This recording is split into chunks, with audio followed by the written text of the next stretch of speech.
And that lady just shook her head and she said, I can't believe this. She said, I've been in this job, in this, for decades. No one has ever come up with such an outrageous way to circumvent our law, but you did, and you're right. She said, you found a loophole.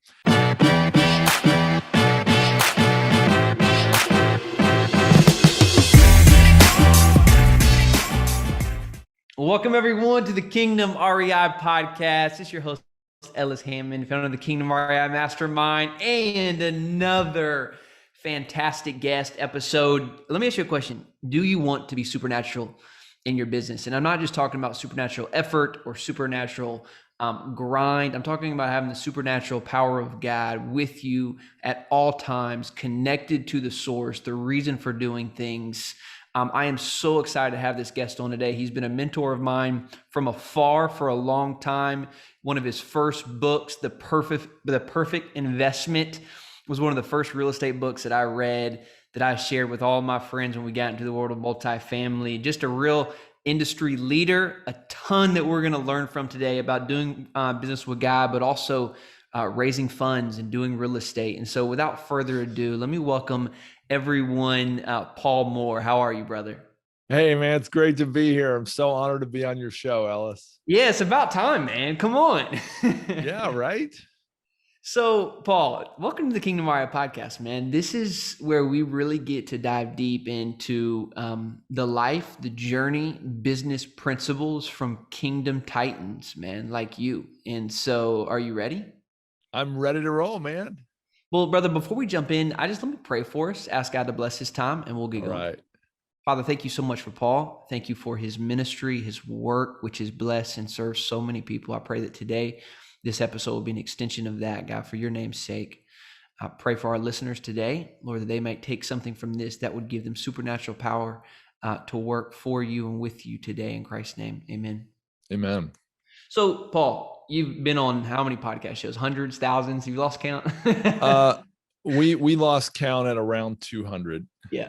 So there's, guys, if you just Google his name, there's so much rich content, man, that you put out. We were just on a road trip the other day and listened to one of your shows about DSTs, and just, there's so much good stuff, man. But what I don't necessarily get to hear enough of, which I know this is so true to who you are and getting to know you over the last year or so, is just your faith, man. And so I'd like to start there, maybe a little bit different from most podcasts I've heard from you, and take us back to your faith journey and story. And then we can get into the business stuff too. But would you just tell us maybe how and a turning point for you in your faith, and where a lot of this foundation comes from?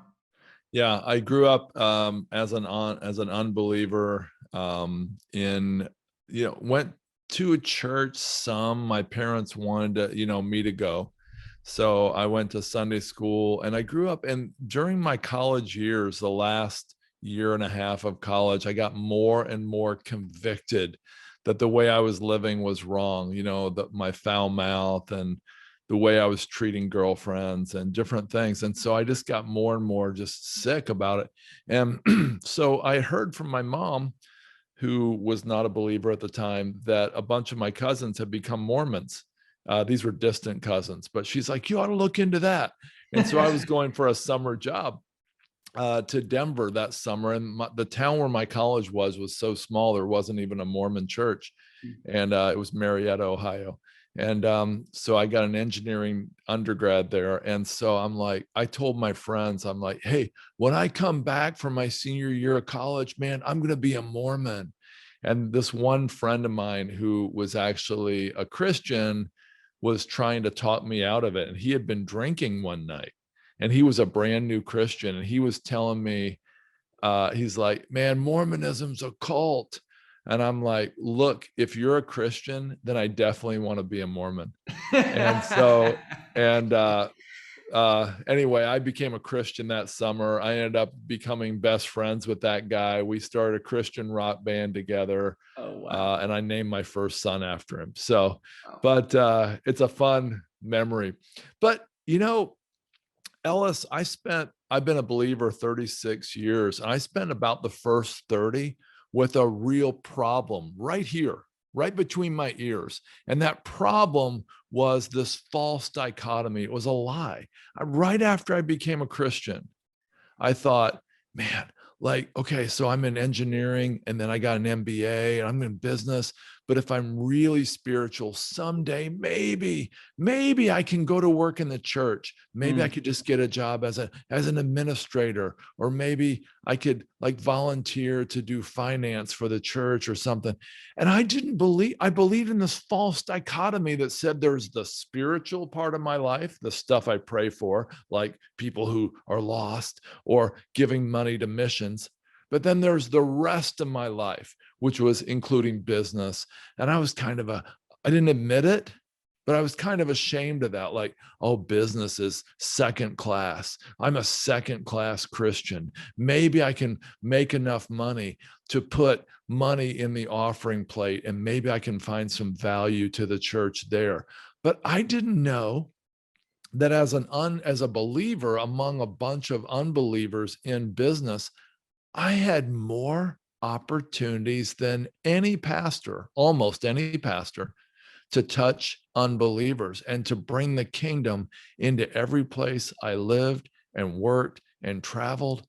And I regret, Ellis, that I spent 30 years thinking that way. And I'm so grateful for you for this podcast, because you have merged the two. Even the name of your show, it merges kingdom and investing and business. And I love that. And it took me years to get Yeah. out of that mindset. And I still wrestle with it, to tell you the truth. Yeah, no, I think that's such a, Paul, I don't know, we're over 100 episodes now, man. And that's so true. Like, I think a lot of us go through that. And I don't know, I don't want to blame it on the church or our pastors. I just think that's part of the culture. And it's not that it's ever been Mm, taught to me from the front. But, what's interesting is what we platform. And I think this goes back to it, what we platform, what we celebrate, who we yeah, put on right, stage right, always is put on a pinnacle. And so right, I hope, man, at the very least, that this show just platforms it highlights the work of kingdom entrepreneurship right. as a godly activity. And so you're absolutely right, man. I think a lot of us struggle with that. And I would love to see more testimonies and witnesses of what God is doing, inside the church, inside of our churches, of Mm, CEOs and entrepreneurs absolutely crushing it in business, but yeah, doing it in a way that honors God. So I'm right there yeah. with you, man. It's absolutely true, man. There's so many stories and so many fun testimonies that I've heard about since I opened my mind to this, and some of them are my own stories. But I love the fact that God wants to redeem everything. Mm. God's got his stamp, he's got his fingerprint, he's got his finger pointed in a good way at every one of the spheres of society. So whether it's education or business or sports or media or music, arts and entertainment, government, he wants to redeem and fill everyone. And every place Christians abandon is a place that gets filled by darkness, because in every one of those spheres, Ellis, I believe that only a handful of people, a small number of people at the top, control the whole sphere. And that's more true than ever now, what we've seen in government going on this last year in the United States. A small number of people can steer the whole ship. And so think about it. Joseph, he was never in charge. He was never Pharaoh, but he helped steer the whole ship of the whole world at that time by bringing God's wisdom to Pharaoh. Think about the other people like Esther. She was never, king. Okay. She was never king. She was never the top dog, but she steered the whole ship in a direction that was really powerful. Think about Daniel. Daniel, he was called, I want to go out on a limb a little bit here. He was actually willing to be identified with the spiritualists, the mediums, the people using magic arts. He was willing to identify with them. He saved all their lives, and he actually was willing to be an advisor and said, "Long live the king," to these guys who were like Hitler's. Yeah. And he ended up with the most powerful salvation in world history, I think, and that was Nebuchadnezzar. Mm. God did that through him because he was willing to serve well and not just try to keep his serving inside the walls of, four church walls. Wow. Wow. So Paul, there's so many ways I want to take this. You mentioned before we got on the show, though, a couple powerful personal stories you've seen throughout your time. I mean, those are great examples from the Bible, and I love that. Like, those are not pastors or priests or disciples. In some ways, those were ordinary, average men and women who Yeah, said, "The time is now. I was made for a time such as this, and how can I right. be used in light of it?" And is that not the story of the scriptures, right? Of an Yeah, average man or woman, not even average. Most of the scripture is just really sinful men and women that God uses, and they were yeah, willing to be used, right? And so, in absolutely. some ways, I would say our moral and ethical compass is probably more guided than theirs are many of the times. But what about you personally, man? Yeah. I sold my company to a publicly traded firm in 1997. And at 33 years old, sell your company for 3 million was pretty amazing. Mm, I had about 1.8 million in the bank, I think. And that was in 1997, 98. Exactly 10 years later to the month, I had 2.5 million in debt. mm, And that debt was all against real estate, thankfully. In other words, it was tied up again in waterfront lots and flip homes that didn't flip and all these things like that. And of course, what we know is in the fall of 2007, we were hurtling down a black hole, which would become the great financial crisis. But you got to remember, we didn't know that then. You can look back now and say, well, you should have known. Yeah, but we didn't. We thought maybe the worst of it was over in 2007 and we were coming out of this. And of course, we had no idea we were about to plunge into it. And so that's where I was. I had $2.5 million in debt. My business partner, Ted, came to me, and we're still good friends. He said, hey, I can't bear the weight of paying this interest anymore on this debt. I'm done. So you can have all the properties. I'm signing them over to you. You can have all the debt. Good luck. And I said, man, God's going to get us out of this. And I didn't know that. But he's like, yeah, I'm done. So I was sitting in my chair one Sunday morning meditating, and I had my Bible open, and I had this thought, WWGMD. Now, honestly, that's not how it came to me. That's how I say it. But what would George Mueller do? That's how it really came to me. And so I thought, what would George Mueller do? Now, I'd read some books, I mean, on George Mueller, seen a video of him, a movie. And I was like, George Mueller, he hated debt. So George Mueller was a guy who was a hellion in Germany. Ellis knows, but a lot of our listeners might not. He was a hellion in Germany in the early 1800s. He became a saint when he moved, and then he moved to England in the, like the 1820s. And he lived all through the 1800s, and he ended up housing up to 10,000 total orphans over that century. And during that time, he did these amazing exploits for God. He was very opinionated. One opinion he had is that he should never, ever ask for money. He should just trust God. And he actually kept a very, very detailed journal of every single penny that came in and every single prayer he prayed. If you can imagine praying that way and recording it all. And then he left a blank next to it for the date that the prayer was answered. I mean, he had these crazy stories. And if we have more time, we could talk about George. Well, I was already in trouble because he didn't believe in debt. And I was like, oh, what would George Miller do? Well, he wouldn't be $2.5 He wouldn't million be in here. debt. So I'm already in trouble. But if he was $2.5 million in debt, what would he do? Well, he would trust God. He would do something outrageous, something that looked foolish in the world's eyes. So I figured out what I was going to do. Well, that, by the way, to confirm that that was the Lord, that Sunday morning, I'd never in 13 years heard my pastor mention George Mueller. He preached on George Mueller as the example in his sermon that very morning. So I called my family together, 4 little kids and my wife, and I said, hey, we're in trouble. And here's what we're going to do. We're going to give our way out of debt. And they were like, okay, whatever. And my wife was like, we're going to what? And then I called 2 friends together who were encouraging me to declare bankruptcy. One was a CPA, my CPA's husband, who was in accountability group with me. And they were like, what are you going to do? What are you going to do next? I said, I'm going to give my way out of debt. And that went over really, really well. Let me tell you, they just stared at me and looked back at their sausage biscuit and they're like, okay. So January 1st, 2008, we started giving a set weekly amount and it was painful.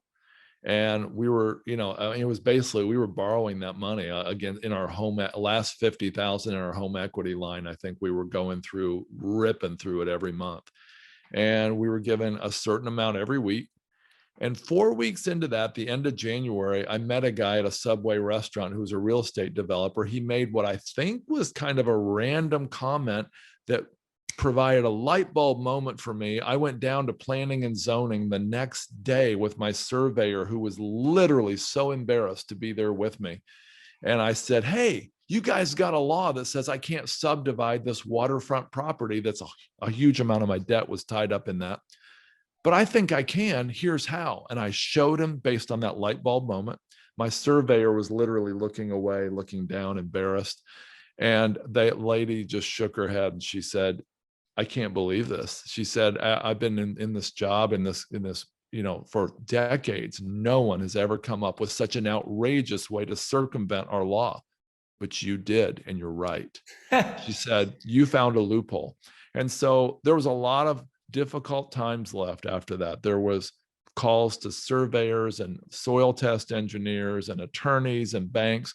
But 13 months later, we were completely debt free in the middle of the great financial crisis. Paul, how do you connect, for those who are listening, incredible story there. How do you connect that decision to give your way out of debt to that moment where the light bulb comes off? Because some people say, well, cool, you met a guy. Yeah, right. And you were smart, you're savvy. What's the connection? I can't absolutely prove that there was a direct connection. It's just a faith thing. I mean, George Mueller couldn't always prove that a prayer he prayed led to that person's salvation or that building of that new orphanage, but he believed it. And I believed it. And I had a deep settling in my heart that it was the Lord. I want to tell you since this is a Kingdom REI podcast, I want to tell you something that I rarely ever share. And that is, I don't think God's a vending machine. I don't think I could just put in this certain amount of giving a month. By the way, we kept that giving going for another 10 years at that same level. And then we doubled it after that. And then it's gone really weird after that. And this is where I'm being very open with you. From 2014 to 2020, honestly, that giving did not seem to work. And just the fact that I just said that gives away my heart. Like I might have thought God was a vending machine. I might have thought if I just give, I'll get back. Look, it says it right here in Malachi 3, but it wasn't working that way. And I got to be honest, I had to wrestle with and remember that God was a God of relationship. Yes, he gave me this incredible bailout. And if I told you the 30-minute version of that story, you'd be even more amazed at some of the details I had to go through to get that bail, to get free of that debt.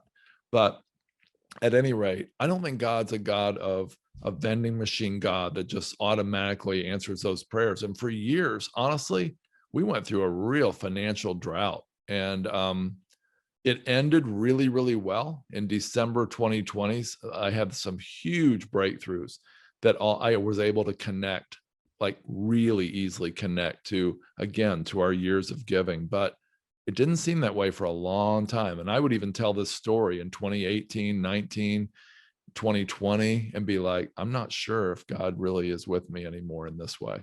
And I'm being super open here. But I know he was, and I know he is, and I know he's faithful, but he wants relationship more than just being a vending machine. What switched for you? Was there something in 2020 or 2021 that helped you? You said it wasn't working, but it seems like the light has come on. Yeah. For time's sake, I can't tell you the whole story, but on December 31st, 2020, I closed on a massive deal that was almost like this gift from heaven. That deal just provided so much cash that I just felt like, oh, I see why it was delayed now. It made total sense that it was delayed. That's one Wow. thing. Yeah. The second thing, in the year 2019 and 20, uh, our company, Wellings Capital, just really took off and hit stride. Now, the way it works with what we do, and again, for time's sake, I'll just summarize and say we don't get paid till after investors get paid. Like, we don't make a lot of money at Wellings Capital till investors make money first. And so we just really started to hit stride as well during that last year or two. Paul, so here, I want to learn from you, brother. I really do, just because you've been in business for so long. You've had the ups, you've had the downs, maybe multiple downs and multiple ups, Multiple, absolutely. and so I just think there's a title to this. There's a thread of like the supernatural in business, and you chatted or talked about, you made a decision when things were rough, but a lot of people right now, I mean, we're in the best financial economic time. I mean, you could argue in the even though we've had COVID and a lot of Yeah, people right, are right, right. struggling, It's crazy. a lot are still doing very well, and they've had great success over the Yes, last decade. right. You know, how on just from a daily standpoint, and not trusting God when things are just at the bottom, but learning to live out the supernatural in everyday business. What would you say to those who are just, hey, I'm not in bottom, I'm actually doing well, but I don't feel like I'm really connected to the source in the way that I'm doing things. Business is thriving. I got, it's not like I can't put food on the table, but I'm just don't feel aligned on a Yeah. day-to-day basis. Does that make sense? Man, it makes so much sense. It's hitting really close to home because we've got a really big challenge in our business right now. And my business partner is a believer, and he has all the same beliefs and values that I have. And but it's easy to forget that we need to be, the vine, and he is the vine. I mean, we need to be connected to that vine as his branches. It's easy to forget that. It's easy to forget that in John 14, 16, and 17, it basically said, ask whatever you wish. If you're connected to me, ask and you'll receive, and I will provide for you. It's easy to forget that that applies to business, not just finances, not just food on the table, not just my brother-in-law being saved. It's it includes all that. And even as you asked the question, I think the Lord spoke to me and said, did you forget? Mm. You're talking about it. Did you forget? Because we've got some big challenges we've got to face right now. And I want to connect that. I mean, I've got some amazing stories of other people. I love to tell at least one of that we're able to connect that at work. And it just reminds me that I need to too. Mm. Yeah, please. I think stories are the way that we kind of flesh out the supernatural. It's one thing to read it and hear about it, but stories, I think, make it real. Please do. I'll just try to summarize two stories real quick. So there was a guy named Mark, and Mark worked for an unbelieving Jewish boss.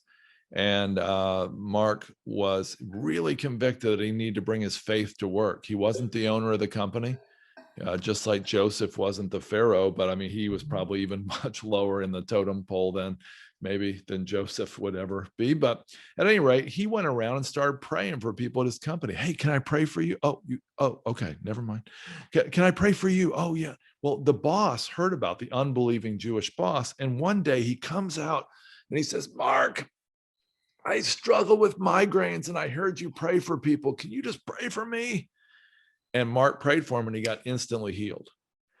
And so the boss starts telling everybody about it. It's crazy. But anyway, right after that, they were in Las Vegas at a trade show, and they were renting the big zip line there in Las Vegas. There's more than one, I think, but they were renting it, and they were getting ready to use the zip line as a thing for all their customers. And the unbelieving Jewish boss is all excited and everything, but the zip line operator says, sorry, we're gonna have to shut down. What? Yeah, we're gonna have to shut down. Look. And they points over there, and there's these massive black clouds rolling in. He said, I can't operate with that storm coming in. I just got to shut down here in a few minutes. And Mark, and then the boss goes, the unbelieving Jewish boss goes, oh, hold on. Hey, Mark, come here. You know what's happening next, right? So he tells Mark, hey, you got to pray that storm away, man. And Mark is like, what? Give me a minute. So Mark walks around the corner and starts texting his family and friends and his Bible studies like, you won't believe it. My boss told me to. And while he's texting them, he hears the boss gathering the customers around. Goes, okay, guys, so what's going on here is there's a big storm. You can see the storm. Operator's trying to shut down, but don't worry. Mark here. Where's Mark? Mark's going to pray and God's going to move this. And so like Mark's freaking out, right? So anyway, somebody texts him back and said, I see in my spiritual eyes, I see a big dome of protection over the zip line. And so Mark prays, Mark goes back, and lo and behold, the storm splits and goes to the left and to the right. And somebody somewhere in Las Vegas took a picture. I don't know if it was part of their group or not. And it looked like there was like a dome of protection over the zip line area. They used the zip line. Everybody had fun. But here's my point. When the boss needs help, when the boss is trying to make a big business decision or a big ethical or moral decision, who do you think he might call on? Maybe he's going to call on Mark, even though Mark's an entry level or lower level guy, he's going to have influence. You and I don't need to be the president or the CEO or the school board president or the, senator. We can have influence by putting ourselves out there and taking risks and letting God show up, whatever we're doing at work or whatever. I love that story about Mark. Well, I think that's amazing. And for those who are listening, maybe I'm speaking to our audience here, maybe you listen to this show and I know a lot of younger folks, under 30, you're listening to this and you're not the CEO, you're not the boss of your company. But I think of a guy like Daniel, we've used that story before where he comes under King Nebuchadnezzar. In a lot of ways, they were slaves. I mean, that's really what they were, but yet his stance to say, I serve God and God alone, gave him influence and power and ultimately helped the king. And I just think about wherever you're at in your workplace today, like, the boldness to say, no, this is what I do. And to make that known, no telling what God might, how God might use you. And so I think that's right on, Paul. And I think there's so many that are listening to that. Like that is a modern day way to make a stand and become a kingdom leader, even if you're not in charge, and a lot of people are in charge of their business too, and there's different stories for that. But I think that's such a good one to say, God can multiply your impact way faster than you can. Yeah. Let's talk about a guy who is in charge, can we? Yeah. Matt McPherson. He's an engineer. He was a tinkerer. He's a musician. He's a worship leader. He's an evangelist, but he wasn't really that successful at any of that. Matt McPherson would go out on these weekend events. He's got 5 kids to feed. He would do this big worship and evangelism conference, and he got like $28 in the offering. This wasn't working out. And he's like, Lord, I'm going to have to do something different here. Well, one day the Lord, he also loved bow hunting, and he was just obsessed with building bows himself. And so he said God spoke to him one time and said, I've got the best ideas in the world for everything. People just don't ask. And so it sounds kind of snarky, and I don't know the actual tone, but apparently Matt McPherson said, well, Lord, if you've got the best ideas in the world for everything, help me build a better bow. Well, see, compound bows have been invented in the late 60s, but they didn't fire right. They always had 2 cams. They always fired like the cams wouldn't perfectly sync. And so the arrow would go a little left, a little right, a little high, a little low. And so he was trying to build a better compound bow. Well, he said, Lord, help me build a better compound bow. Well, he reports that 2 weeks later, he was awakened from his sleep to a piece of notebook paper with lines on it and holes in it floating in front of his face like this, like just a piece of notebook paper floating. But when he looked closer, he could actually see a schematic drawn on it. And it was a design of a completely different kind of compound bow. So Matt McPherson copies this down. His wife's like, what are you doing? He says, I think I'm having a vision. And he copies this down. He goes out and builds this bow, gets patents on it. Fast forward, a couple decades now. Kia builds a whole lot of cars and they make a small profit on each car. Rolls-Royce builds a few cars a year. They make a massive profit on each car. Matthews Bows builds the most bows in the world and makes the highest profit per bow. And Matt McPherson still does evangelism walking around his mall in Oshkosh, Wisconsin, even though he's the owner of the largest archery company in the world. And Matt has also designed a different kind of acoustic guitar called the McPherson guitar, and it's cherished guitar, and the prices on those are many times higher than these even higher end guitars. Wow. I think for anyone listening right now, and I think this is just a good reminder for me, is like that you said this earlier, and I'm thinking about it even with Matt, like, are we focused on the relationship with God? Right? Like this is not a formula. And I think that's both what we've chatted about before.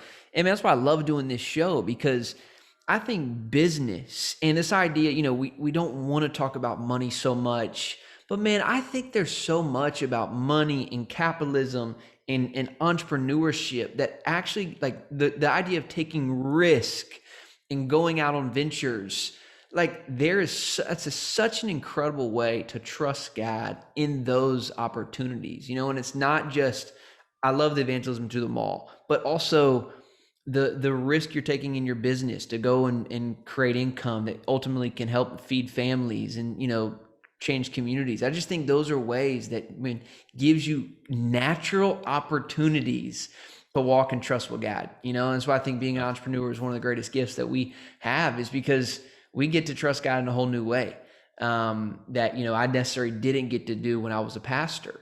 And so I do think there's just an invitation that we have today to say, God, like I hope people are hearing this, say there's an invitation for you today to commune with God in a deeper way than maybe you've ever thought before in your work. And I know that's coming out from me, Paul. So man, I really appreciate those testimonies.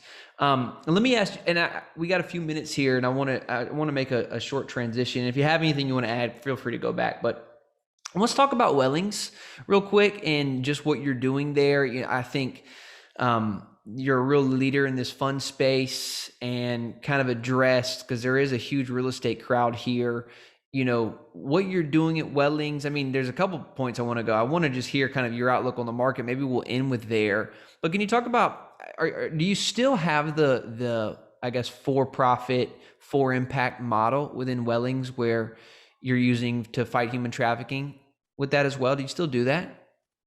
Yeah, so Wellings Capital is a commercial real estate fund. We offer people diversification across different asset types and geographies, operators, and we're passionate about using our funds to do a couple different things.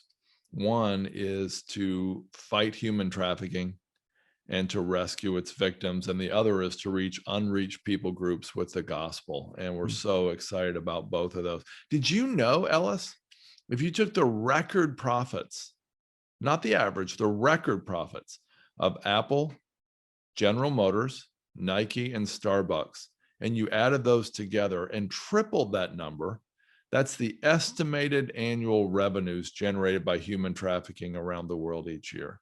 Wow. It's stunning. It's a huge problem. And I'd like to believe that if I was alive in the 1800s, I would have been an abolitionist fighting against slavery. And I'd like to believe that if I was an adult in the 1960s, I would have been fighting against, fighting for civil rights. Well, this is a civil right. It's been ripped away from tens of millions of people, and it is slavery. And would you believe that hundreds and hundreds of people have been enslaved since this morning? Hundreds of people have been enslaved since this morning, and it's happening right under our noses. And we need to stand up and let the world know it. And the reason I talk about it widely is, in theory, everybody hates it. I mean, Democrats, Republicans, conservatives, Christians, Buddhists, hopefully everybody listening to this hates human trafficking and slavery, and we have a chance to do something about it. When you say your fund goes towards that, there's a lot of, especially in our mastermind community, this idea of how do we use our business for purposes such as that. Can you explain just how that's connected from a structure Yeah. standpoint so we can understand that? We honestly, this is a big fail. So about 6 years ago, I decided to actually donate a certain percentage of our profits toward this. And then what we did is we went through, I actually, two partners have invited them to leave about 2.5, 3 years ago, and I bought them out. I got a new partner, and we've decided that we would each do this individually. So in other words, I promote this stuff all I can on podcasts like yours. Sure. Thank you for giving me the opportunity and the platform. And but my business partner and I decided we're each going to take these things up personally. So like I might donate to Exodus Cry. I might donate to, the finishing fund. My business partner might donate to other things, but he and I are both passionate about these things.